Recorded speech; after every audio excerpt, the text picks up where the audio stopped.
I bought a hat today. And when I was trying out the hat, the lady told me, yeah, that's a unisex hat. And it's kind of like good for summer, right? Because it has this like rim. I really think it's a female hat, if there's such a thing as a female hat. But since I'm a man wearing a hat, it's a man's hat, right? And I don't think anybody in Jamaica ever wore wool hats, or maybe they did. I'm not sure. I just like to complain about things for no reason. I think it looks good. It's fun. Makes everyone happy just to look at me. And I think that's the whole point. 2 days ago I made the 19th episode of Newfound Vlogs, titled Sacrifice, right? Because it was the first day of Muslim holiday called Eid al-Adha. So Muslims have two very famous holidays, or two holidays that they observe yearly. One is at the end of the month of Ramadan, when they break fasting, and then they celebrate for 3 days by, eating great food and visiting each other. Similar thing is this 3-day holiday that started on, I believe, Friday. So Friday, Saturday, Sunday. So today is the last day. Today is Sunday night, Sunday evening. Excuse me. So the end of celebration of this holiday, which commemorates or marks the event of Abraham, or Ibrahim in Islam, trying to give sacrifice to God. So apparently the legend says that God asked Abraham or Ibrahim, again depending on whose religion you're observing, the man's name changes, right? It's the same person, but he has two different names in two different religions. So I will use the Christian name Abraham, but it's interchangeable with Ibrahim. Like for example, Zlatan Ibrahimovic, the last name Ibrahimovic comes from Ibrahim or Abraham. I love to talk about random things while I'm talking about something completely different. So God asked Abraham to sacrifice one of his sons, Isaac and Ishmael. And Abraham said, okay, if God says so, I gotta do it. So he was going to sacrifice one of his children to prove his loyalty to God. And then, as he was about to do it, God sent angel Gabriel, and again in Islam is Jibril, to tell him, no, you don't have to do that. God understands that you are willing to sacrifice. So all you have to do is kill a ram, a lamb, whatever, and that is going to be a sacrifice to God. So yearly Muslims have been celebrating this for what is like 1500 years now, according to the Muslim calendar, which started in the year of 600, when Prophet Muhammad, peace be upon him, moved from Mecca to Medina. That's in Saudi Arabia. That's when the beginning of the Muslim calendar started. So we have several calendars: Chinese New Year, Muslim New Year, Christian New Year, and so forth. And if you are an alcoholic, every day is a new year.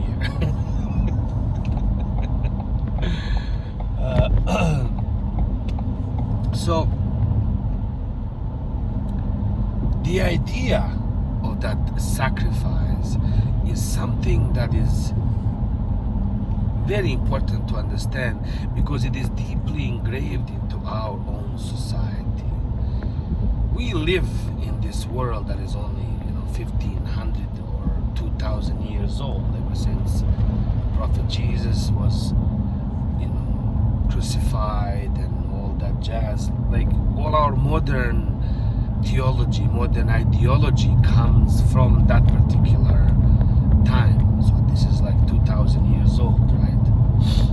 And the idea that God would ask his servant to sacrifice one of his children to prove his loyalty, to me personally, is nonsensical, because I don't think that true God would need your sacrifice.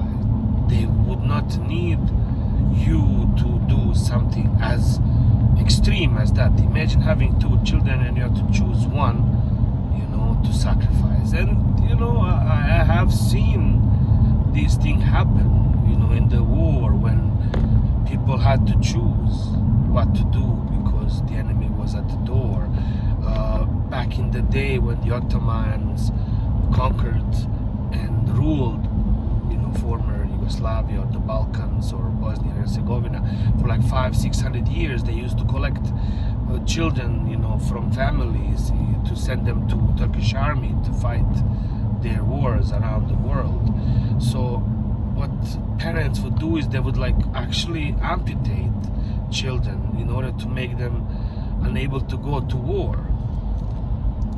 So it is a sacrifice. And if it comes to that, then really there is really no need to do anything like that. I really don't think that we should have to sacrifice for anything or anyone in order to prove our loyalty.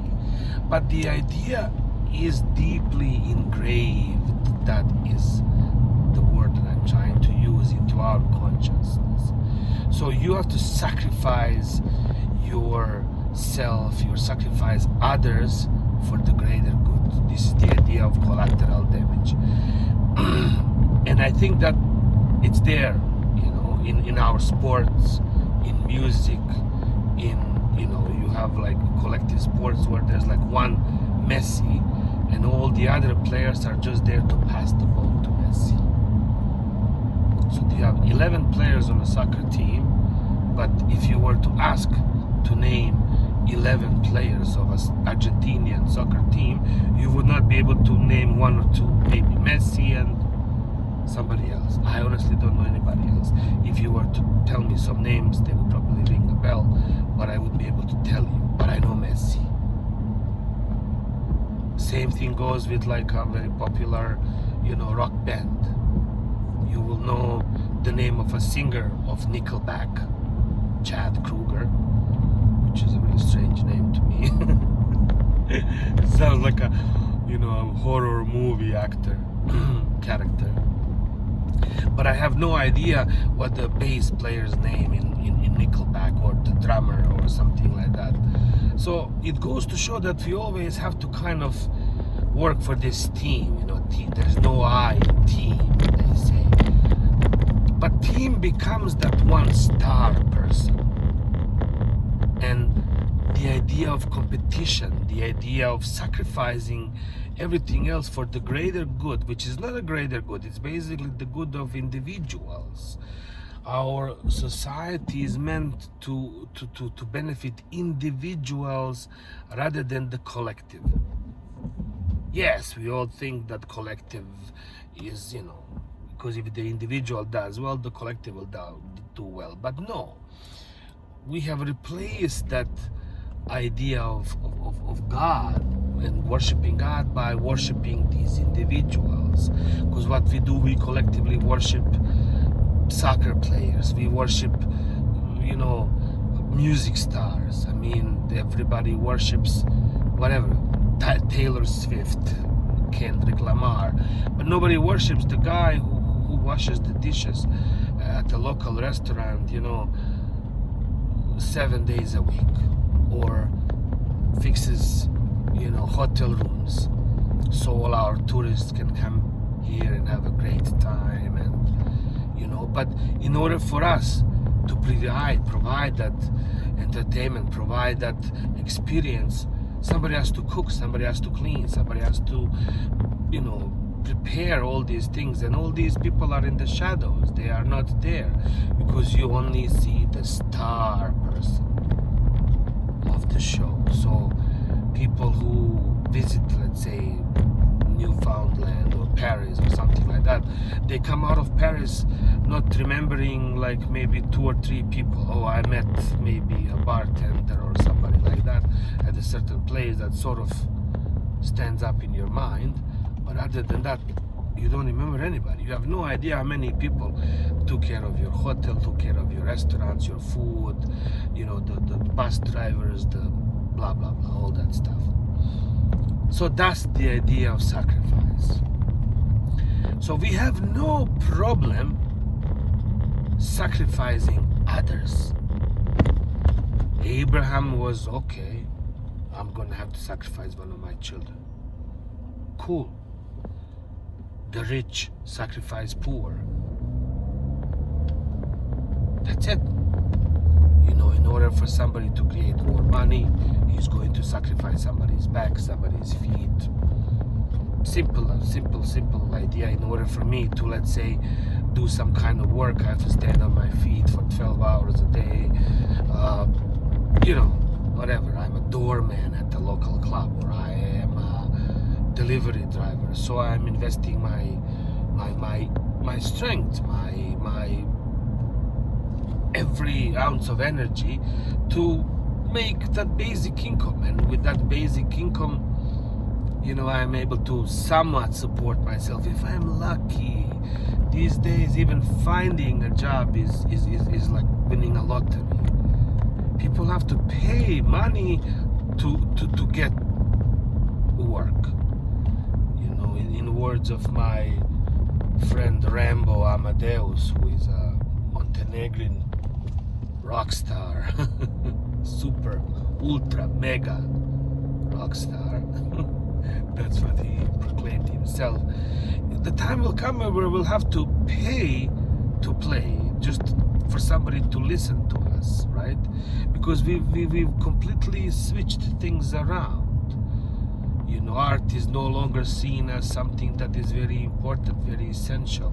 Philosophy, you know, being able to talk to each other, being able to share an emotion. I mean, the robot who is going to replace me one day, and he's gonna be singing, you know, and playing the guitar, and he'll be able to do any jazz tune. So it's just like you go to a whatever vending machine for music, there's gonna be a robot there, and you're gonna tell this robot, listen, play Louis Armstrong, play Nickelback, play whatever, and they'll be able to play just the way the original played. You know, it'll be perfect. But will you get that emotion? Will you get that frequency? Will you get that particular je ne sais quoi, as they say in French, that thing that is indescribable? I posted a video of me doing a cover of Riders on the Storm by The Doors at one of my events on Saturday nights where I play at the Georgetown pub, and one of the comments was that doesn't sound anything like Riders on the Storm. Of course it doesn't. I'm one man with the guitar. I'm not Jim Morrison, and you know, I am reinterpreting this song. I am making it my own, but the essence of that song is within it. But even that is also different. I'll take a sad song, make it a happy song. That's what the Beatles said, you know, in one of the songs. You'll take a happy song, make it sad, or you'll take a sad song, make it happy. The idea is that basically everything that we are is just like this video, indescribable. What is he talking about? What am I talking about? I started talking about a hat. I ended up talking about Muslim holy holiday, which happens every year, and which we commemorate, or we celebrate the idea of sacrifice.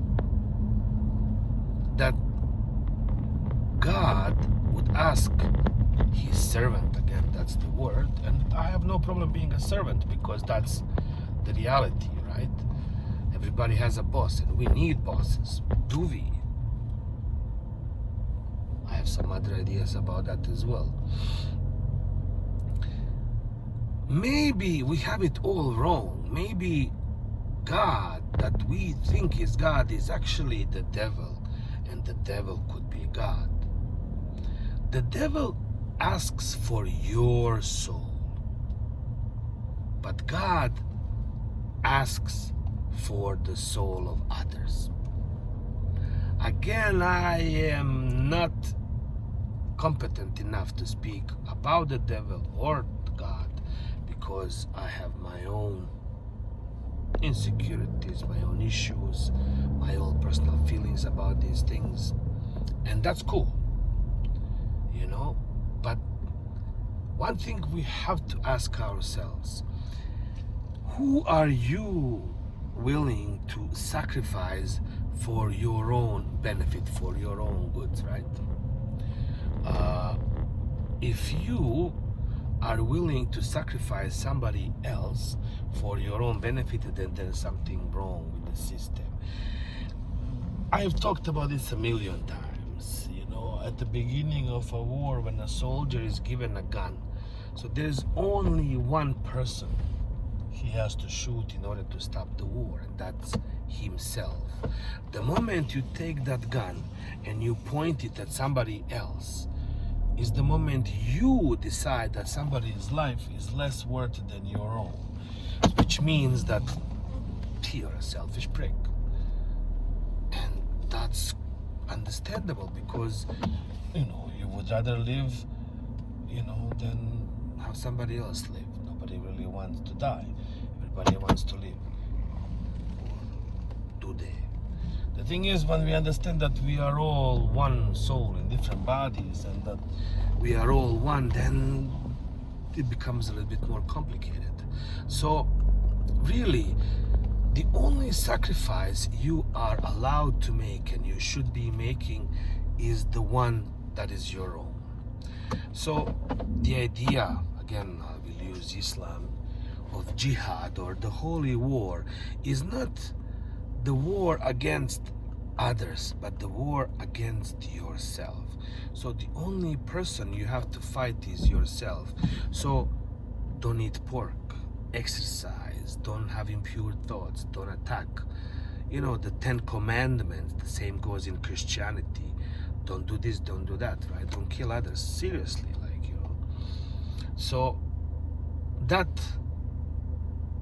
idea that we have to compete for a job, compete for a person, compete for a car, go over each other. Like, I mean, people literally go over each other's bodies in order to achieve their goals. So to become a general, how many people do you have to kill, or how many people does it take for you to become a general? 30,000 people have to die for you to become a general in the army. That's not a good system. I don't think so. I mean, yes, we are obviously dispensable, you know, because there's more and more people, and I honestly strongly believe, like I said, that time is an illusion, that we are forever, that the idea of humanity, everything that we are, comes from different times, you know, and travels to different bodies, you know. That's something that I've talked about in another video, and I will talk about more later on, because it is eternal. 30,000 years ago the idea of humanity started, and this is where we are now.